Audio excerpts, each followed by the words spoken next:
Êtes-vous pour ou contre le pitch? Est-ce que c'est vraiment intéressant d'en avoir un? Est-ce qu'on n'a vraiment pas dépassé ce contexte du pitch? Allez, on y va, on va voir ce qu'on va faire avec le pitch.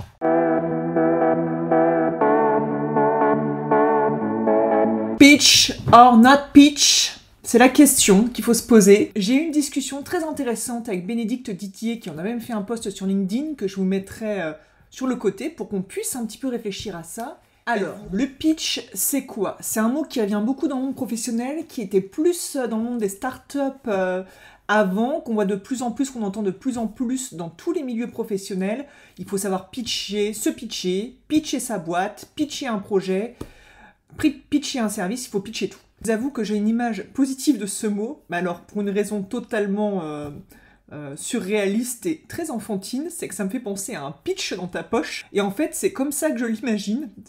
Le pitch, c'est vraiment c'est un encas, on l'a dans notre poche, au cas où il se passe quelque chose, on peut l'utiliser ou pas. Et Bénédicte est dans le même lieu de coworking que moi, m'a alpagué à un moment, et là, elle me balance cette phrase, je suis contre le pitch, il faut que tu fasses un post là-dessus, il faut vraiment dire que le pitch, c'est has-been. Je n'étais pas prête, Bénédicte, je t'avoue, je n'étais pas prête, mais tu m'as fait beaucoup réfléchir, et donc elle a fait un excellent post LinkedIn, où elle m'a tagué, je la remercie, où en fait elle est contre ce mot, elle en peut plus de ses pitchs récits de soi, et en gros ce qu'elle veut c'est qu'en fonction du contexte, il faut converser, intéresser, convaincre, persuader, se présenter, créer du lien, favoriser l'échange, éveiller la curiosité, faire preuve d'empathie, être en écoute active.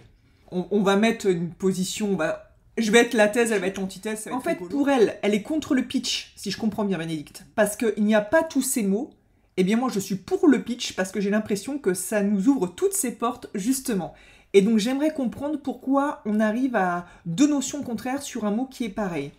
Revenons à l'essentiel, qu'est-ce qu'un pitch? Un pitch c'est vraiment une synthèse, une présentation courte, percutante d'une idée. Et comme je vous ai dit, ça peut vous présenter. Si vous êtes solopreneur, c'est souvent vous, votre entreprise, votre projet.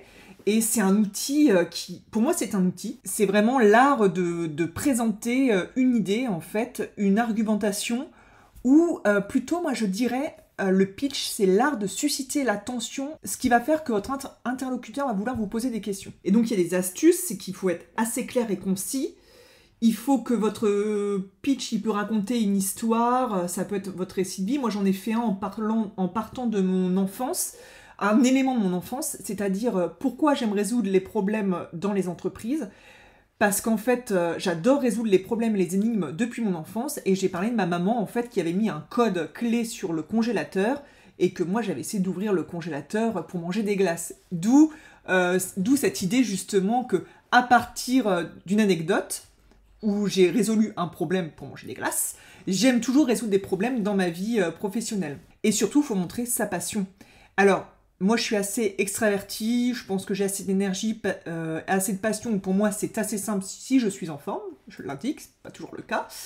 Et je pense, justement, je comprends ce que veut dire Bénédicte, les personnes qui vont être un petit peu plus introverties, plus timides, ce qui n'est pas la même chose, vont devoir avoir des pitchs totalement différenciants et vont devoir travailler, montrer sa passion d'une autre manière. Et il y a peut-être ce sujet où en fait on parle toujours du pitch des extravertis, de ceux qui ont la tchatch et tout ça, et peut-être qu'il va falloir qu'on aille vers une autre forme de pitch.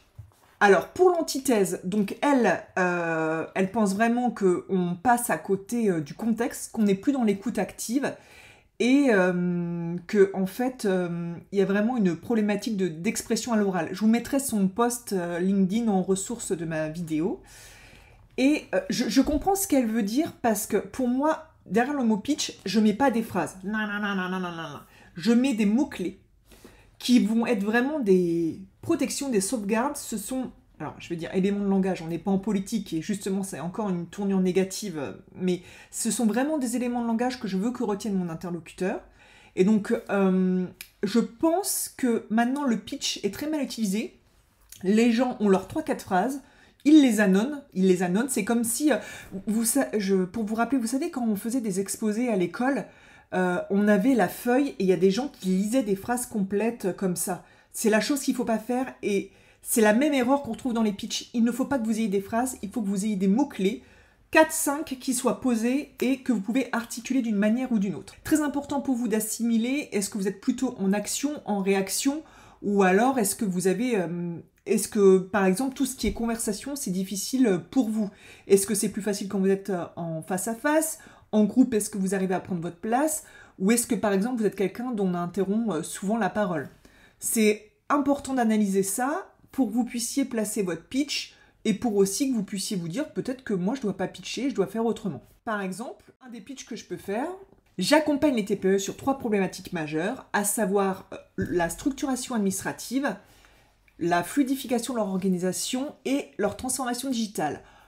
En gros, je les aide sur les tâches du quotidien, je les aide à composer un squelette pour leur administratif, je fluidifie leur organisation en installant des process qui sont malins, et je les accompagne dans la transformation digitale, c'est-à-dire que je vais implanter des outils qui vont être simples, beaux et efficaces, qu'ils vont utiliser afin d'être meilleurs sur leur activité. Moi, par exemple, les pitchs contrariants, avec une ligne contrariant, j'adore, avec une ligne clivante, c'est mon truc.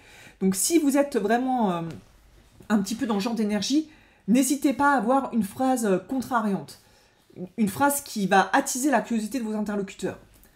Mon pitch, c'est « Ma boîte s'appelle les opportunistes parce que je crois vraiment qu'on peut transformer les difficultés des TPE en opportunités, voire en levier de croissance. » Et après, je peux embrayer sur... Et d'ailleurs, je les accompagne sur 3 axes, et les 3 axes dont je vous ai décrits. Donc vous avez vu mon pitch, vous avez écouté mon pitch. Bien entendu, il ne faut pas que je l'annonce, c'est-à-dire, imaginons j'ai une conversation avec quelqu'un dans un réseau business, et je lui dis, bah alors toi, qu'est-ce que tu fais? Et je fais là, là, là, là, là, là, là. Ce sont vraiment les mots-clés. J'ai des mots-clés qui sont assez précis. Je ne sais pas si vous les avez repérés. C'est opportuniste et le côté contrariant, difficulté en opportunité. Ça, c'est la baseline de mon entreprise. Et après, j'ai 3 axes. Ça, c'est super important si vous avez un chiffre, ou ça peut être vraiment bien de le placer dans votre idée de pitch, dans vos mots-clés. Donc moi, j'ai 3 axes. Et là, les entreprises, elles savent que, ok, Charline, elle a 3 axes, on peut l'appeler sur 3 choses différentes. Ce que je fais aussi souvent dans mon pitch, c'est que je dis que les 3 axes se répondent les uns les autres, puisqu'une de mes valeurs est la synergie, donc autant que je la mette en application. Donc vous voyez, là il peut y avoir déjà, sur quelques mots-clés déjà, plusieurs pitchs complètement différents, avec des petites subtilités. Donc 3 axes, et donc il y a quand même le nom de mes axes, donc c'est structuration administrative, fluidification, organisation, transformation digitale. Le pitch est vivant, un peu comme cette vidéo qui part dans tous les sens. C'est-à-dire... moi, j'ai changé les axes de ma boîte parce que j'ai pas changé les thématiques qui étaient derrière que je gérais au niveau de ma boîte, mais c'est justement en pitchant beaucoup, j'ai dit ça fonctionne pas. Avant, je parlais à la place de fluidification organisation, je parlais d'automatisation des tâches, ça marchait pas, ça switchait pas, les gens comprenaient pas ce qu'il y avait derrière. Donc là, j'ai changé les termes. Avant, je disais pilotage administratif. Et ça n'allait pas avec vraiment ce que je faisais, où je fais vraiment la structuration, c'est-à-dire c'est quoi la structuration?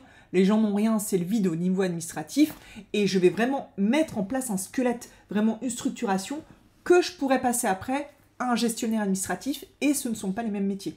Voilà. Donc pitcher, ça sert à ça aussi, ça sert à ce que vous vous rendiez compte que votre pitch est vivant, que votre entreprise est vivante, et que peut-être au niveau des éléments de langage, il faut travailler des mots différents pour que ça renvoie à d'autres perspectives.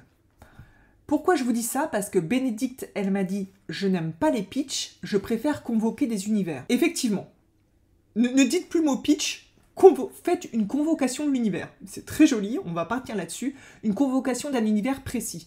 Je convoque un univers très précis. Les TPE. 3 axes majeurs de progression.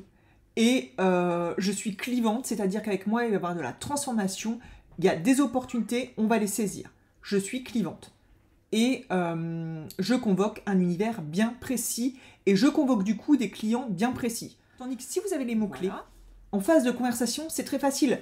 Vous avez juste à changer les clés, vous avez juste à changer l'ordre. Et je vous donne un exemple. J'étais dans un réseau business. Et là, il y a une des personnes qui me dit ah, ben on est une TPE dans le BTP et justement, on est en train de changer d'outil digital. Je ne me suis pas présentée sous les 3 axes. J'ai dit la transformation digitale, c'est mon dada et j'ai expliqué. En fait, je ne me suis pas vendue. Je l'ai écouté, ce que dit Bénédicte d'ailleurs, être en écoute active et j'ai fait preuve d'empathie. J'ai dit, ah oui, je comprends, pour les TPE, c'est vrai que c'est difficile de mettre en place des outils digitaux qui soient simples, efficaces et surtout que les gens utilisent.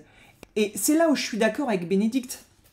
Si votre pitch, c'est quelque chose que vous annonnez, effectivement, vous allez pas être en écoute active et vous n'allez pas faire preuve d'empathie, c'est-à-dire que vous allez pitcher, alors que là, la personne a un problème particulier qui vous concerne, vous. Alors, pourquoi les personnes utilisent le pitch en mettant des phrases derrière plutôt que des mots-clés essentiels? C'est tout simplement pour se sécuriser, comme on faisait justement à l'école où on avait écrit toutes les phrases, on prend moins de risques. Et donc, en fait, il y a une solution tout simple, accepter d'embrasser le ridicule, accepter de vous planter, accepter de bégayer. Moi, je fais des blagues, hein. Aussitôt que je désamorce, hein. J'arrive, je fais une blague, je bégaye, je me plante, accepter d'être ridicule, surtout si vous êtes un entrepreneur. Pour être un bon entrepreneur, je pense qu'il faut savoir embrasser le ridicule. Donc pour moi, j'ai un exercice tout simple. Tout cet hiver, pour protéger mes oreilles du froid, je me suis baladée comme ça. Voilà, bah la pression sociale, ça va, je gère. Alors du coup, les gens étaient très joyeux quand ils me voyaient. J'avais le petit côté Pikachu, le Pikachu du bonheur, ils se disent une fille avec des gros pompons roses comme les enfants, voilà. Ne vous inquiétez pas, une fois que vous avez su embrasser le ridicule sur quelques points, vous pouvez y aller au niveau des pitchs. Merci de m'avoir suivi, n'hésitez pas à vous abonner, ça me fera vraiment plaisir. Commentez, d'accord, pas d'accord. Si vous avez des expériences avec le pitch, ça m'intéresse beaucoup. Si vous ne savez pas comment faire, dites-le nous aussi, dites-le moi en commentaire. Je vous souhaite à tous une excellente journée. Pitcher ou pas pitcher, choisissez.